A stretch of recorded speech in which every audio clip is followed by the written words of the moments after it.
नमस्कार दोस्तों, मैं सुमित यादव। आप देख रहे हैं द सुनामी। देवरिया में जो घटना घटी उससे आप सभी लोग परिचित हैं, लेकिन उसके बाद जो चीज़ें हो रही हैं, किस तरीके से एक परिवार को, एक समाज को टारगेट किया जा रहा है। मैं आज बातचीत खास उस मुद्दे पे इसलिए करने बैठा हूँ क्योंकि इस सूबे के मुख्यमंत्री योगी आदित्यनाथ गए और एक परिवार से मिलके वहाँ से वापस लौट आए। तो ये क्या दर्शाता है कि क्या वो साबित करना चाह रहे हैं? एक परिवार को दोषी मान बैठे हैं, एक पक्ष को दोषी मान बैठे हैं, न्यायालय की ज़रूरत नहीं है, जाँच की ज़रूरत नहीं है। तो इस पे बातचीत करने के लिए हमारे साथ समाजवादी पार्टी के अधिवक्ता सभा के पूर्व प्रदेश अध्यक्ष हैं प्रदीप कुमार जी हमारे साथ मौजूद हैं। बहुत-बहुत स्वागत है प्रदीप चैनल पर।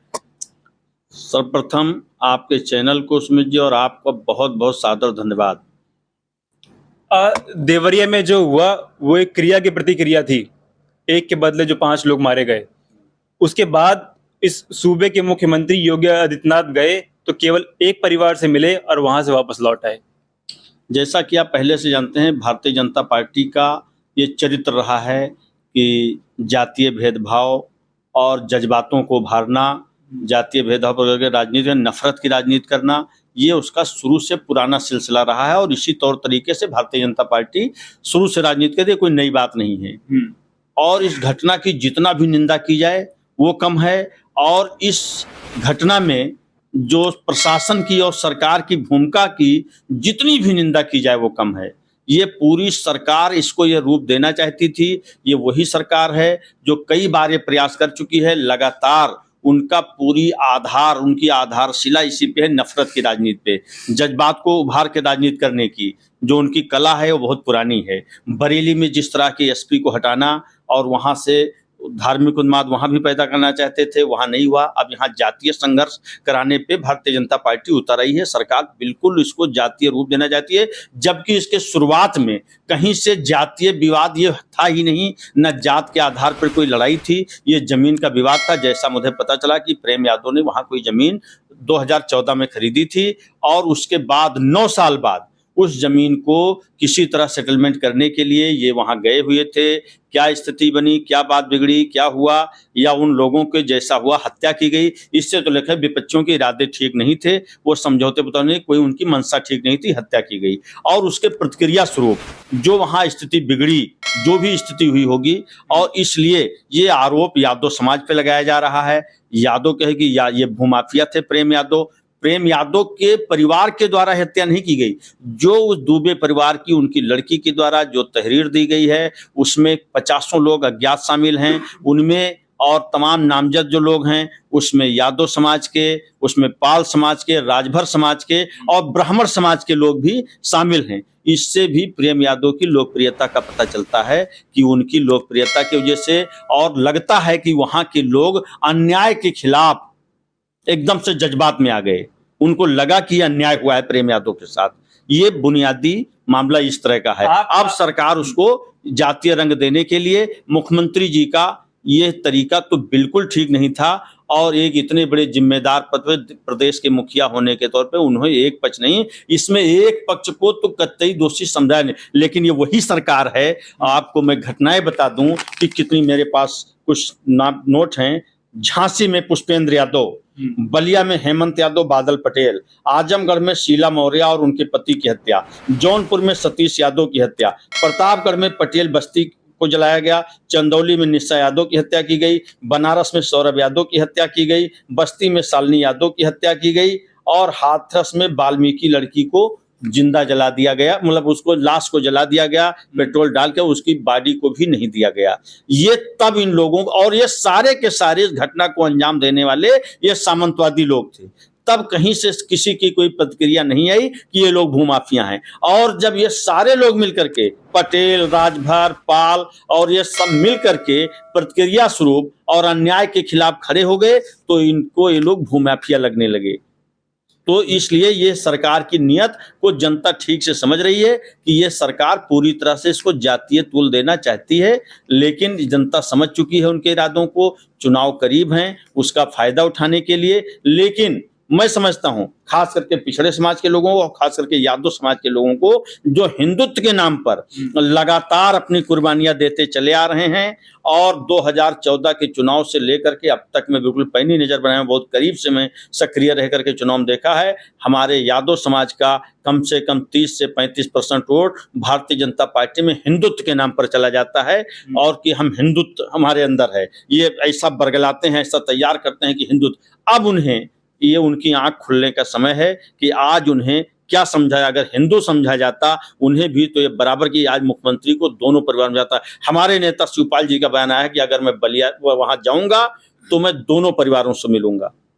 उन्होंने कहा है कि मैं दोनों, और यही होना चाहिए था। हमारे राष्ट्रीय अध्यक्ष जी का जो बयान आया है, उन्होंने कोई ऐसा पक्षपातपूर्ण बयान नहीं दिया है, किसी एक पक्ष में नहीं खड़े हुए हैं। उन्होंने घटना की निंदा की है और ये कहा है कि अगर सरकार चाहती तो इसको बचा सकती थी, लेकिन सरकार ही इसको तूल देने में लगी है। आप पेशे से वकील हैं, मैंने शुरुआत ही उस बात से करी कि मुख्यमंत्री गए और सिर्फ ब्राह्मण परिवार से मिलके आए। हालांकि सबसे पहले जो हिंसा हुई वो ब्राह्मण परिवार की ओर से हुई, प्रेम यादव पहले मारे गए।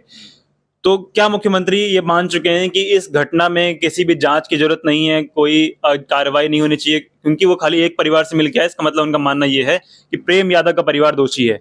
बिल्कुल, मैंने बताया कि भारतीय जनता पार्टी और सरकार और मुख्यमंत्री जी इसको जातीय संघर्ष कराना चाहते हैं, जात में लड़ाई। जांच और न्यायालय की जरूरत नहीं है वो तो बहुत पहले से एक घटना, ये इतनी घटनाएं हुई। अब बताइए, और तो और जिस सिद्धांत को जांच की तो बात छोड़िए, वाल्मीकि परिवार की हाथरस में जिस लड़की की हत्या हुई उसकी लाश को पेट्रोल डाल के जला दिया गया।